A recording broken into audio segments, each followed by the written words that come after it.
Basava I T channel videos ನೋಡಲು subscribe ಮಾಡಿ ಹಾಗೂ ಹೊಸ ವೀಡಿಯೋಗಳ ನೋಟಿಫಿಕೇಶನ್ಗಾಗಿ ಬೆಲ್ ಐಕಾನ್ ಪ್ರೆಸ್ ಮಾಡಿ. Welcome to Basava I T channel. ಇವತ್ತಿನ ವಿಡಿಯೋದಲ್ಲಿ UPS ಅಲ್ಲಿ ಬಳಸ್ತಕ್ಕಂಥ ಬೇರೆ ಬೇರೆ ಸರ್ಕ್ಯೂಟ್ಗಳ ಬಗ್ಗೆ ನೋಡೋಣ.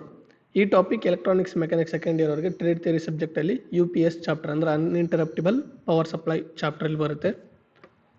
ಸೊ ಇದಕ್ಕಿಂತ ಮುಂಚೆ ವೀಡಿಯೋಗಳಲ್ಲಿ ನಾವು 3 ವೀಡಿಯೋಗಳಲ್ಲಿ UPS ಅಂದ್ರೇನು ಮತ್ತು ಟೈಪ್ಸ್ ಆಫ್ UPS ಮತ್ತು ಅದ್ರ ವರ್ಕಿಂಗ್ ಯಾವ ರೀತಿ ಇರುತ್ತೆ ಅಂತ ನೋಡಿದ್ವಿ. ಆ್ಯಂಡ್ ಕೆಲವೊಂದು UPS ಅಲ್ಲಿ ಬರ್ತಕ್ಕಂಥ ಫೀಚರ್ಸ್ ನೋಡಿದ್ವಿ ಮತ್ತು UPSನ ಸ್ಪೆಸಿಫಿಕೇಷನ್ಸ್ನ ಹಿಂದಿನ ಕೆಲವು ವೀಡಿಯೋಗಳಲ್ಲಿ ನೋಡಿದ್ವಿ.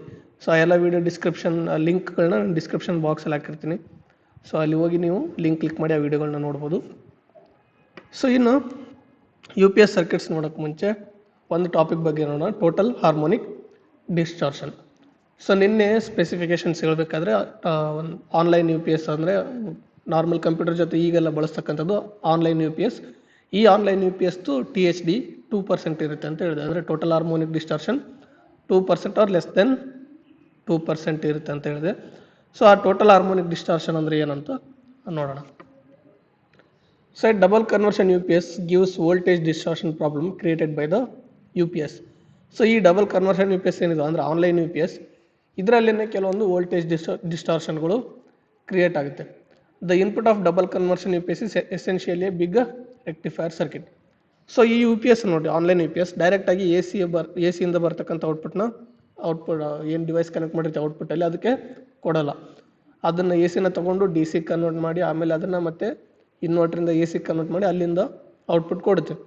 ಸೊ ಈ ಥರ ಆಗಬೇಕಾದ್ರೆ ಅಲ್ಲಿ ವೋಲ್ಟೇಜಲ್ಲಿ ಕೆಲವೊಂದು ಡಿಸ್ಟಾರ್ಷನ್ಸ್ ಅಥವಾ ಡಿಸ್ಟರ್ಬೆನ್ಸ್ ಕ್ರಿಯೇಟ್ ಆಗುತ್ತೆ.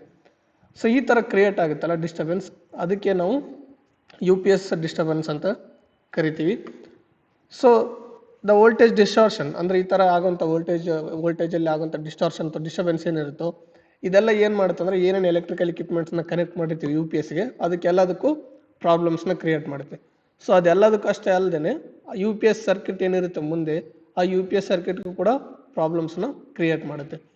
ಸೊ ಈ ಥರ ಆಗುವಂಥ ಒಂದು ಡಿಸ್ಟಾರ್ಷನ್ ಅಥವಾ ಟೋಟಲ್ ಹಾರ್ಮೋನಿಕ್ ಡಿಸ್ಟಾರ್ಷನ್, ಇದಕ್ಕೆ ನಾವು ಟೋಟಲ್ ಹಾರ್ಮೋನಿಕ್ ಡಿಸ್ಟಾರ್ಷನ್ ಅಂತ ಕರಿತೀವಿ.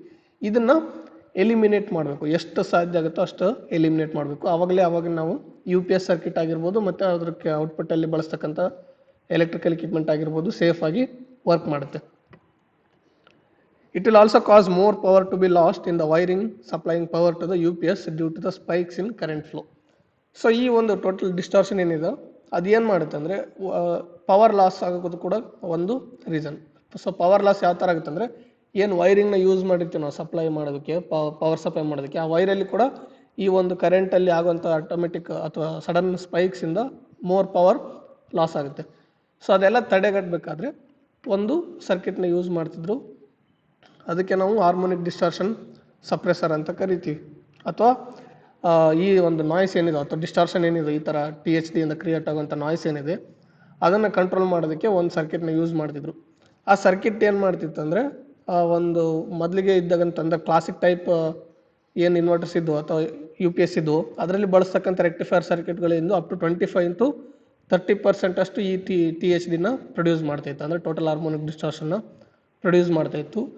ಸೊ ಅದಕ್ಕೆ ನಾವು total harmonic distortion of the current ಅಂತ ಕರಿತೀವಿ ಅಂತ ಒಂದು ನಾಯ್ಸಿಗೆ. ಸೊ THDI ಅಂದರೆ total harmonic distortion of the current. So ಮೊದಲಿಗೆ ಇರ್ತಕ್ಕಂಥ UPS ಸರ್ಕ್ಯೂಟ್ಗಳಲ್ಲಿ ಬಳಸ್ತಕ್ಕಂಥ ನಾರ್ಮಲ್ ರೆಕ್ಟಿಫೈಯರ್ ಸರ್ಕ್ಯೂಟ್ಗಳಿಂದ ಇದು 25 to 30% ಇರ್ತಿತ್ತು ಈ ಒಂದು ಟೋಟಲ್ ಹಾರ್ಮೋನಿಕ್ ಡಿಸ್ಟಾರ್ಷನ್. ಆದರೆ ಕೆಲವೊಂದು ಪಾಸಿವ್ ಫಿಲ್ಟರ್ ಸರ್ಕ್ಯೂಟಿಂದ ಬಳಸಿ ಇದನ್ನು 5ರಿಂದ 10%ಗೆ ರಿಡ್ಯೂಸ್ ಮಾಡ್ಬೋದು ನಾವು ಎಟ್ ಫುಲ್ ಲೋಡ್. ಅಂದರೆ ಫುಲ್ ಲೋಡ್ ಹಾಕಿದಾಗ ಕೂಡ 5ರಿಂದ 10%ವರೆಗೆ ರಿಡ್ಯೂಸ್ ಮಾಡ್ಬೋದಾಗಿತ್ತು. 25ರಿಂದ 30% ಇರೋದನ್ನು 5ರಿಂದ 10%ಗೆ ರಿಡ್ಯೂಸ್ ಮಾಡ್ಬೋದಾಗಿತ್ತು. ಏನು ಬಳಸಿ ಅಂದರೆ ಪಾಸಿವ್ ಫಿಲ್ಟರ್ ಸರ್ಕ್ಯೂಟ್ನ ಬಳಸಿ. ಸೊ ಪಾಸಿವ್ ಫಿಲ್ಟರ್ ಸರ್ಕ್ಯೂಟ್ ಅಂದರೆ ನಾರ್ಮಲಿ ಇಂಡಕ್ಟರ್ ಅಥವಾ ಕೆಪಾಸಿಟರ್ ಫಿಲ್ಟರ್ ಸರ್ಕ್ಯೂಟ್ಸ್ನ ಬಳಸ್ಕೊಂಡು ಈ ಥರ ನಾವು ಕಡಿಮೆ ಮಾಡ್ಬೋದು ಈ ಒಂದು ಟೋಟಲ್ ಹಾರ್ಮೋನಿಕ್ ಡಿಸ್ಟಾರ್ಷನ್ ಏನಿದೆ ಅದನ್ನು. So next A double conversion UPS with an insulated gate bipolar transistor that is IGBT rectifier and inductor can have A THDI as small as 2%. So ಈ ಆನ್ಲೈನ್ UPSಗಳಲ್ಲಿ ಏನು ಮಾಡಿದ್ರು, ನೆಕ್ಸ್ಟ್ ಬರ್ತಾ IGBT ರೆಕ್ಟಿಫೈಯರ್ನ use ಮಾಡೋಕ್ಕೆ start ಮಾಡಿದರು. IGBT ಅಂದರೆ insulated gate bipolar transistor. So ಈ ಥರ semiconductor ಕಾಂಪೊನೆಂಟ್ನ ಬಳಸಿ ರೆಕ್ಟಿಫೈ ಮಾಡಿದಾಗ ಅದ್ರ ಜೊತೆ ಮತ್ತು ಇಂಡಕ್ಟರ್ನ ಬಳಸಲಾಗಿತ್ತು ಈ ರೆಕ್ಟಿಫೈಯರ್ಗಳ ಜೊತೆ. ಇದನ್ನು ಬಳಸಿದಾಗ ಏನಾಯಿತು, ಈ ಟೋಟಲ್ ಹಾರ್ಮೋನಿಕ್ ಡಿಸ್ಟಾರ್ಷನ್ ಏನಿದೆ ಅದನ್ನು 2%ಗೆ ರೆಡ್ಯೂಸ್ ಮಾಡಲಾಯಿತು. ಸೊ ನಾರ್ಮಲ್ ಆಗಿರ್ತಕ್ಕಂಥದ್ದು 25-30% ಇರತಕ್ಕಂಥ ಡಿಸ್ಟಾರ್ಷನ್ನ 2%ಗೆ ರೆಡ್ಯೂಸ್ ಮಾಡಲಾಯಿತು. ಸೊ ಈಗೇನು ಬರ್ತಿದ್ದಾವೆ ಎಲ್ಲ ಆನ್ಲೈನ್ ಯು ಪಿ ಎಸ್ಗಳಲ್ಲಿ, ಅದರಲ್ಲಿ ಇದೇ ಟೆಕ್ನಾಲಜಿಯನ್ನು ಬಳಸಿ 2% ಅಥವಾ ಅದಕ್ಕಿಂತ ಕಡಿಮೆ ಸೆಟ್ ಅಂದರೆ ಅದಕ್ಕೆ 2% ಅಥವಾ ಅದಕ್ಕಿಂತ ಲೋ ಲೆವೆಲ್ವರೆಗೆ ಈ ಒಂದು ಟೋಟಲ್ ಹಾರ್ಮೋನಿಕ್ ಡಿಸ್ಟಾರ್ಷನ್ನ ಎಲಿಮಿನೇಟ್ ಮಾಡ್ಬೋದು. ಸೊ ಇದು ಟೋಟಲ್ ಹಾರ್ಮೋನಿಕ್ ಡಿಸ್ಟಾರ್ಷನ್. ಸೊ ಒಂದು ಇನ್ಪುಟ್ ಮತ್ತು ಔಟ್ಪುಟ್ ವೇವ್ ಫಾರ್ಮ್ಸ್ ಕಂಪೇರ್ ಮಾಡಿ ನೋಡಿದರೆ ಇಲ್ಲಿ ನೋಡ್ಬೋದು ಬ್ಲೂ ಕಲರ್ ಥಿನ್ ಲೈನ್ ಏನು ಕಾಣ್ತಿದೆಯಲ್ಲ ಅದು ಇನ್ಪುಟ್ ವೇವ್ ಫಾರ್ಮ್, ಅಂದರೆ ಅದು ಒರಿಜಿನಲ್ ಆ ಥರ ಬರಬೇಕು. ಆದರೆ ಔಟ್ಪುಟ್ಟಲ್ಲಿ ನೋಡ್ಬೋದು ನೀವು ಯಾವ ಥರ ಡಿಸ್ಟರ್ಬ್ಡ್ ಆಗಿ ಬಂದಿದೆ. ರೆಡ್ ಕಲರ್ ನೋಡ್ಬೋದು ಎಷ್ಟು ಡಿಸ್ಟರ್ಬೆನ್ಸ್ ಇದೆ ಅಂತ. ಸೊ ಈ ಲೆವೆಲಲ್ಲೇ ಡಿಸ್ಟರ್ಬೆನ್ಸ್ ಇದ್ದರೆ ಅದಕ್ಕೆ ಇಲ್ಲಿ ನೋಡ್ಬೋದು THD 31% ಅಷ್ಟು ಡಿಸ್ಟಾರ್ಷನ್ ಇದೆ. ಸೊ ಇದನ್ನೆಲ್ಲ ಎಲಿಮಿನೇಟ್ ಮಾಡಬೇಕಾದ್ರೆ ಈ ಒಂದು ಆನ್ಲೈನ್ ಯು ಪಿ ಎಸ್ ಅಲ್ಲಿ IGBT ಸರ್ಕ್ಯೂಟ್ಸ್ನ IGBT ರೆಕ್ಟಿಫೈರ್ಸ್ನ ಬಳಸಿದ್ರು ಆ್ಯಂಡ್ ಇಂಡಕ್ಟರ್ ಫಿಲ್ಟರ್ಸ್ನ ಬಳಸಿದ್ರು. ಸೊ ಇದನ್ನೆಲ್ಲ ಬಳಸಿದಾಗ ಈ ಟೋಟಲ್ ಹಾರ್ಮೋನಿಕ್ ಡಿಸ್ಟಾರ್ಷನ್ ಏನಿಷ್ಟು ನಾರ್ಮಲಾಗಿ 30% ಇರುತ್ತೋ ಅದನ್ನು 2%ವರೆಗೆ ರೆಡ್ಯೂಸ್ ಮಾಡ್ಬೋದು. ಸರಿ, next U P S circuits ಬಗ್ಗೆ. ಯಾವ್ಯಾವ ಸರ್ಕ್ಯೂಟ್ಸ್ನ ಯು ಪಿ ಎಸ್ ಅಲ್ಲಿ ಬಳಸ್ತಾರೆ ಅಂತ ನೋಡೋದಾದರೆ, the circuit of an U P S is a modified form of an inverter circuit. So U P S circuit ಇದೆಯಲ್ಲ, ಇದು ಒಂದು modified form of inverter circuit. So U P S ಅಂದರೆ basically inverter and battery ಎರಡು ಕೂಡಿದ್ರೆ ಅದಕ್ಕೆ ನಾವು you P S ಅಂತ ಕರಿತೀವಿ. ಇನ್ವರ್ಟರ್ ಸರ್ಕ್ಯೂಟ್ಗೆ ಇದು ಒಂದು ಮಾಡಿಫೈಡ್ ಫಾರ್ಮ್, ಅಂದರೆ ಅಥವಾ ಇನ್ವರ್ಟರ್ ಜೊತೆ ಬ್ಯಾಟ್ರಿನ ಸೇರಿಸಿದ್ರೆ ಅದಕ್ಕೆ ಯು ಪಿ ಎಸ್, ಅದು ಯು ಪಿ ಎಸ್ ಆಗುತ್ತೆ. Every U P S manufacturer use a different type of circuits in their products. So ಬೇರೆ ಬೇರೆ ಕಂಪ್ನಿಗಳು, ಬೇರೆ ಬೇರೆ ಮ್ಯಾನುಫ್ಯಾಕ್ಚರರ್ಸ್ ಏನು ಮಾಡ್ತಾರೆ, ಅವ್ರದ್ದೇ ಆದಂಥ ಒಂದು ಟೆಕ್ನಾಲಜಿ ಇರೋಂಥ ಸರ್ಕ್ಯೂಟ್ಸ್ನ ಬಳಸ್ತಾರೆ ಅವ್ರ ಪ್ರಾಡಕ್ಟ್ಸಲ್ಲಿ. ಆದರೆ the basic principle of all the circuits remain the same. So ಏನು ಬೇಸಿಕ್ ಪ್ರಿನ್ಸಿಪಲ್ ಏನಿದೆ ಯು ಪಿ ಎಸ್ದು, ಅದು ಮಾತ್ರ ಎಲ್ಲದ್ರದ್ದು ಸೇಮ್ ಇರುತ್ತೆ. ಏನು ಬೇಸಿಕ್ ಪ್ರಿನ್ಸಿಪಲ್? ಪವರ್ ಇದ್ದಾಗ ಬ್ಯಾಟ್ರಿ ಚಾರ್ಜ್ ಆಗಬೇಕು ಆ್ಯಂಡ್ ಆ ಪವರ್ ಔಟ್ಪುಟ್ ಬರಬೇಕು. ಮೇನ್ ಪವರ್ ಇಲ್ದಾಗ ಬ್ಯಾಟ್ರಿಯಲ್ಲಿ ಸ್ಟೋರ್ ಆಗಿರೋಂಥ ಪವರ್ ನಮಗೆ ಮೇನ್ ಪವರ್ ಆಗಿ ಔಟ್ಪುಟ್ ಬರಬೇಕು. ಸೊ ಇದು ಬೇಸಿಕ್ ಪ್ರಿನ್ಸಿಪಲ್. ಸೊ ಎಲ್ಲ ಮ್ಯಾನುಫ್ಯಾಕ್ಚರರ್ದು ಇದೇ ಬೇಸಿಕ್ ಪ್ರಿನ್ಸಿಪಲ್ ಇರುತ್ತೆ. ಆದರೆ ಅದ್ರ ಯು ಪಿ ಎಸ್ ಒಳಗಡೆ ಬಳಸ್ತಕ್ಕಂಥ ಸರ್ಕ್ಯೂಟ್ ಟೆಕ್ನಾಲಜಿ ಏನಿರುತ್ತೆ ಬೇರೆ ಬೇರೆ ಇರ್ಬೋದು, ಬೇರೆ ಬೇರೆ ಮ್ಯಾನುಫ್ಯಾಕ್ಚರರ್ದು. So the following types of circuits are used in an U P S. So common ಆಗಿ ಯೂಸ್ ಮಾಡೋಂಥ ಸರ್ಕ್ಯೂಟ್ಗಳು ಯಾವ್ಯಾವ ಅಂದರೆ ಯು ಪಿ ಎಸ್ ಅಲ್ಲಿ, ಸೊ ಒಂದು ಪವರ್ ಸರ್ಕ್ಯೂಟ್, ಎರಡನೇದು ಇನ್ವರ್ಟರ್ ಸರ್ಕ್ಯೂಟ್, ಮೂರನೇದು ಬ್ಯಾಟ್ರಿ ಚಾರ್ಜಿಂಗ್ ಸರ್ಕ್ಯೂಟ್, ನಾಲ್ಕನೇದು battery level indicator and low battery cut off circuit, ಐದನೇದು ಅಲಾರ್ಮ್ ಸರ್ಕ್ಯೂಟ್ ಆ್ಯಂಡ್ ಆರನೇದು ಮೈಕ್ರೋ ಕಂಟ್ರೋಲರ್. ಸೊ ಇಷ್ಟು ಸರ್ಕ್ಯೂಟ್ಗಳನ್ನ ನಾರ್ಮಲ್ ಆಗಿ ಯು ಪಿ ಎಸ್ ಅಲ್ಲಿ ಯೂಸ್ ಮಾಡಲಾಗುತ್ತೆ. ಸೊ ಇದರಲ್ಲಿ ನಾವು ಒಂದೊಂದಾಗಿ ನೋಡ್ಕೊಂಡು ಹೋಗೋಣ. ಇವತ್ತಿನ ವಿಡಿಯೋದಲ್ಲಿ ಪವರ್ ಸರ್ಕ್ಯೂಟ್ ಮತ್ತು ಇನ್ವರ್ಟರ್ ಸರ್ಕ್ಯೂಟ್ ಬಗ್ಗೆ ಬ್ರೀಫಾಗಿ ನೋಡೋಣ. ನೆಕ್ಸ್ಟ್ ವಿಡಿಯೋದಲ್ಲಿ ಮುಂದಿನ ವಿಡಿಯೋದಲ್ಲಿ ಉಳಿದಂಥ ಸರ್ಕ್ಯೂಟ್ಸ್ ಬಗ್ಗೆ ನೋಡೋಣ. ಸೊ ಮೊದಲಿಗೆ power circuit. Power circuit is a circuit which maintains and controls the distribution of the mains input power supply. So power circuit ಏನಂದರೆ ಇದು ಒಂದು ನಾರ್ಮಲಿ SMPS ಟೈಪ್ ಸೆಕ್ಷನ್. ಇದು ಯು ಪಿ ಎಸ್ ಅಲ್ಲಿ ಇದು ಏನು ಮಾಡುತ್ತೆ ಅಂದರೆ ಆ ಮೇನ್ ಸಪ್ಲೈನ ಡಿಸ್ಟ್ರಿಬ್ಯೂಷನ್ ಮತ್ತು ಕಂಟ್ರೋಲ್ ಮಾಡೋದಕ್ಕೆ ಈ ಒಂದು ಪವರ್ ಸರ್ಕ್ಯೂಟ್ನ ಯೂಸ್ ಮಾಡಲಾಗುತ್ತೆ. In India input supplies usually 230 volt 50 hertz single phase AC. So ನಾರ್ಮಲಾಗಿ ನಾವು ಇಂಡಿಯಾದಲ್ಲಿ 230 ವೋಲ್ಟ್ 50 ಹರ್ಟ್ಸ್ ಸಪ್ಲೈನ ಬಳಸ್ತೀವಿ ಸಿಂಗಲ್ ಫೇಸ್ ACಗೆ, ನಾರ್ಮಲಿ ಡೊಮೆಸ್ಟಿಕ್ ಸಪ್ಲೈ ಸಲುವಾಗಿ. ಸೊ ಅದನ್ನೇ ನಾವು ಇದಕ್ಕೆ ಈ ಒಂದು ಯು ಪಿ ಎಸ್ಗೆ ಇನ್ಪುಟ್ ಕೊಟ್ಟಿರ್ತೀವಿ. ಸೊ ಮೊದಲಿಗೆ ಬರೋದು ಈ ಪವರ್ ಸರ್ಕ್ಯೂಟ್. ಇದು ಏನು ಮಾಡುತ್ತೆ ಪವರ್ ಸರ್ಕ್ಯೂಟ್? ಈ ತಗೊಂಡಂಥ AC ಸಪ್ಲೈ ಏನಿದೆ ಅದನ್ನು ಡಿಸ್ಟ್ರಿಬ್ಯೂಷನ್ ಮಾಡೋಂಥ ಕೆಲಸ ಈ ಪವರ್ ಸರ್ಕ್ಯೂಟ್ದು. ಅದ್ರ ಜೊತೆಗೆ this supply voltage may fluctuate between 210 volt to 250 volt. So ನಮ್ಮ ಇಂಡಿಯಾದಲ್ಲಿ ಬರೋಂಥ 230 ವೋಲ್ಟ್ ಸಪ್ಲೈ ಏನಿದೆ ಅದು ರೆಗ್ಯುಲರ್ ಆಗಿ 230 ವೋಲ್ಟ್ ಕರೆಕ್ಟಾಗಿ ಬರ್ತಾ ಇರಲ್ಲ. ಸೊ ಇದರಲ್ಲಿ ಫ್ಲಕ್ಚುಯೇಟ್ ಆಗೋ ಚಾನ್ಸಸ್ ಭಾಳ ಇರುತ್ತೆ. ಸೊ ಜನರಲ್ ಆಗಿ ಎಷ್ಟು ಫ್ಲಕ್ಚುಯೇಟ್ ಆಗುತ್ತೆ ಅಂದರೆ 210 ಅಂದರೆ 210 ವೋಲ್ಟಿಂದ ಹಿಡಿದು 250 ವೋಲ್ಟ್ವರೆಗೂ ಈ ಒಂದು AC ಸಪ್ಲೈ ವೋಲ್ಟೇಜ್ ಏನಿದೆ ಫ್ಲಕ್ಚುಯೇಟ್ ಆಗ್ತಾ ಇರುತ್ತೆ. So therefore a voltage stabiliser circuit is used in U P S. So ಈ ಥರ ಫ್ಲಕ್ಚುಯೇಟ್ ಆಗೋ ವೋಲ್ಟೇಜ್ನ ನಾರ್ಮಲ್ ಆಗಿ ಮೇಂಟೈನ್ ಮಾಡೋದಕ್ಕೆ 230 ವೋಲ್ಟ್ ಆಗಿ ಮೇಂಟೈನ್ ಮಾಡೋದಕ್ಕೆ ವೋಲ್ಟೇಜ್ ಸ್ಟೆಬಿಲೈಸರ್ ಸರ್ಕ್ಯೂಟ್ನ ಯೂಸ್ ಮಾಡ್ತಾರೆ ಯು ಪಿ ಎಸ್ ಅಲ್ಲಿ. This circuit provides 230 volt AC input in spite of fluctuating input voltage. So ಈ ಸರ್ಕ್ಯೂಟ್ ಏನು ಮಾಡ್ತಂದ್ರೆ 230 ವೋಲ್ಟ್ AC ಔಟ್ಪುಟ್ನ ಪ್ರೊವೈಡ್ ಮಾಡುತ್ತೆ ಯಾವಾಗಲೂ. ಸೊ ಇನ್ಪುಟ್ ಎಷ್ಟಾದ್ರೂ ಇರಲಿ, ಅದಕ್ಕೊಂದು ರೇಂಜ್ ಇರುತ್ತೆ. ಇನ್ಪುಟ್ ಮಿನಿಮಮ್ ಇಷ್ಟು ವೋಲ್ಟೇಜ್, ಮ್ಯಾಕ್ಸಿಮಮ್ ಇಷ್ಟು ವೋಲ್ಟೇಜ್ ಅಂತ. ಫಾರ್ ಎಕ್ಸಾಂಪಲ್ 210 ಟು 250 ವೋಲ್ಟ್ಸ್ ಅಂತಲೇ ಹಿಡ್ಕೊಳ್ಳೋಣ ರೇಂಜ್. ಆ ರೇಂಜಲ್ಲಿ ಎಷ್ಟಾದ್ರೂ ವೋಲ್ಟೇಜ್ ಬರಲಿ, ಈ ಸ್ಟೆಬಿಲೈಸರ್ ಏನು ಮಾಡುತ್ತೆ, ವೋಲ್ಟೇಜ್ ಸ್ಟೆಬಿಲೈಸರ್ 230 ವೋಲ್ಟ್ನ ಯಾವಾಗಲೂ ಔಟ್ಪುಟ್ಟಲ್ಲಿ ಪ್ರೊವೈಡ್ ಮಾಡ್ತಾ ಇರುತ್ತೆ. ಇನ್ಪುಟ್ಟಲ್ಲಿ ಯಾವುದೇ ರೀತಿ ಫ್ಲಕ್ಚುಯೇಟ್ ಆದರೂ ಕೂಡ ಔಟ್ಪುಟ್ಟಲ್ಲಿ 230 ವೋಲ್ಟ್ ACನೇ ಸಪ್ಲೈ ಮಾಡ್ತಾ ಇರುತ್ತೆ. In this circuit, the output voltage is stabilized by selecting different tapping of a main auto transformer with the help of relies. So ಈ ಸರ್ಕ್ಯೂಟಲ್ಲಿ ಏನು ಅರೇಂಜ್ಮೆಂಟ್ ಮಾಡಿರ್ತಾರೆ ಅಂದರೆ, ಒಂದು ಆಟೋ ಟ್ರಾನ್ಸ್ಫಾರ್ಮರ್ ಇರುತ್ತೆ, ಅಂದರೆ ಇದೇ ಇನ್ಪುಟ್ ಆಗಿ ವರ್ಕ್ ಆಗುತ್ತೆ, ಇದೇ ಔಟ್ಪುಟ್ ಆಗಿ ಕೂಡ ವರ್ಕ್ ಆಗುತ್ತೆ ಇಲ್ಲಿ. ಸೊ ಈ ಆಟೋ ಟ್ರಾನ್ಸ್ಫಾರ್ಮರ್ಗೆ ನಂಬರ್ ಆಫ್ ಟ್ಯಾಪಿಂಗ್ಸ್ ಇರ್ತವೆ. ಅಂದರೆ ಒಂದು ನಂಬರ್ ಆಫ್ ಟ್ಯಾಪಿಂಗ್ಸ್ ಅದಕ್ಕೆ ಇರ್ತವೆ ಅಂದರೆ, ಇನ್ ಕೇಸ್ ವೋಲ್ಟೇಜ್ ಕಡಿಮೆ ಬಂದರೆ ಜಾಸ್ತಿ ಮಾಡ್ಕೊಳ್ಳೋದಕ್ಕೆ, ಮತ್ತು ಜಾಸ್ತಿ ಬಂದರೆ ಕಡಿಮೆ ಮಾಡ್ಕೊಳ್ಳೋದಕ್ಕೆ ಈ ಒಂದು ನಂಬರ್ ಆಫ್ ಟ್ಯಾಪಿಂಗ್ಸ್ ಇರ್ತವೆ. ಈ ಆಟೋ ಟ್ರಾನ್ಸ್ಫಾರ್ಮರ್ಗೆ ನಾವು ಬಕ್ ಬೂಸ್ಟ್ ಟ್ರಾನ್ಸ್ಫಾರ್ಮರ್ ಅಂತಲೂ ಕರಿತೀವಿ. ಬಕ್ ಅಂದರೆ ವೋಲ್ಟೇಜ್ನ ಕಡಿಮೆ ಮಾಡೋದು, ಬೂಸ್ಟ್ ಅಂದರೆ ವೋಲ್ಟೇಜ್ನ ಜಾಸ್ತಿ ಮಾಡೋದು. ಸೊ ಈ ಆಟೋ ಟ್ರಾನ್ಸ್ಫಾರ್ಮರ್ನ ಎರಡು ಪ್ರೊಸೆಸ್ ಆಗಿ ಬಳಸೋದ್ರಿಂದ, ಅಂದರೆ ಎರಡು ನೀಡಿಗೆ ವೋಲ್ಟೇಜ್ ಕಮ್ಮಿ ಆದಾಗ ಜಾಸ್ತಿ ಮಾಡಬೇಕು, ಇನ್ ಕೇಸ್ ಜಾಸ್ತಿ ಬಂದಾಗ ಅದನ್ನು ಕಡಿಮೆ ಮಾಡಬೇಕು. ಸೊ ಅದ್ರ ಸಲಕ್ಕೆ ಬಳಸೋದ್ರಿಂದ ಇದನ್ನು ಬಕ್ ಬೂಸ್ಟ್ ಟ್ರಾನ್ಸ್ಫಾರ್ಮರ್ ಅಂತ ಕರಿತೀವಿ. ಸೊ ಈ ಬಕ್ ಬೂಸ್ಟ್ ಟ್ರಾನ್ಸ್ಫಾರ್ಮರ್ ಅಥವಾ ಆಟೋ ಟ್ರಾನ್ಸ್ಫಾರ್ಮರ್ನ ಬಳಸ್ಕೊಂಡು ನಾವು ವೋಲ್ಟೇಜ್ನಲ್ಲಿ ಆಗುವಂಥ ಫ್ಲಕ್ಚುಯೇಷನ್ನ ರೆಡ್ಯೂಸ್ ಮಾಡ್ಬೋದು by selecting different tappings of this transformer. ಬೇರೆ ಬೇರೆ ಟ್ಯಾಪಿಂಗ್ ಸೆಲೆಕ್ಟ್ ಮಾಡ್ಕೊಳ್ಳೋದ್ರಿಂದ ಈ ಟ್ರಾನ್ಸ್ಫಾರ್ಮರ್ದು ನಾವು ವೋಲ್ಟೇಜ್ನ ಸ್ಟೇಬಲ್ ಆಗಿ ಮೇಂಟೈನ್ ಮಾಡ್ಬೋದು. ಸೊ ಈ ಬೇರೆ ಬೇರೆ ಟ್ಯಾಪಿಂಗ್ ಸೆಲೆಕ್ಟ್ ಮಾಡೋದು ಎಲ್ಲ ಆಟೋಮೆಟಿಕ್ಕಾಗಿ ಆಗುತ್ತೆ. ಸೊ ಈ ಆಟೋಮೆಟಿಕ್ಕಾಗಿ ಆಗೋದಕ್ಕೆ ಅಲ್ಲಿ ರಿಲೇಸ್ನ ನಾವು ಯೂಸ್ ಮಾಡಿರ್ತೀವಿ.